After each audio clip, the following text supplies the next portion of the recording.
સુરતમાંથી સમાચાર સામે આવ્યા છે। સુરત ગ્રામ્યમાં નેશનલ હાઈવે પર 48 પર એક જ સમયે બે મોટા અકસ્માત સર્જાયા। માંગરોળના કોસંબા ઓવરબ્રિજ પાસે અમદાવાદથી મુંબઈ જતા માર્ગ પર એક લક્ઝરી બસ ટ્રક સાથે અથડાઈ ગઈ, જેમાં બસ ક્લીનર અને 3 થી 4 મુસાફરો ઈજાગ્રસ્ત થયા હતા। તે પછી ટ્રક અને બસના અકસ્માતના વિડીયો જોતા સામેના રોડ પર એક વધુ અકસ્માત બની ગયો હતો, જ્યાં ડમ્પર ચાલકે કિયા કારને જોરદાર ટક્કર મારી અને કિયા કાર આગળ ચાલતો બીજ કાર પર ચડી ગયો હતો।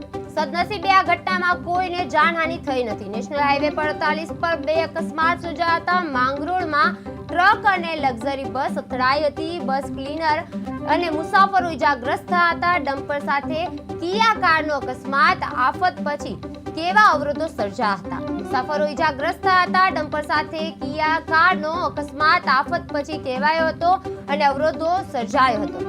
લક્ઝરી બસ અથડાઈ હતી। બસ ક્લીનર અને મુસાફરો ઈજાગ્રસ્ત થયા હતા। માંગરોળમાં ટ્રક અને લક્ઝરી બસ અથડાઈ હતી। બસ ક્લીનર અને મુસાફરો ઈજાગ્રસ્ત થયા હતા। ડમ્પર સાથે કિયા કારનો અકસ્માત થયો હતો।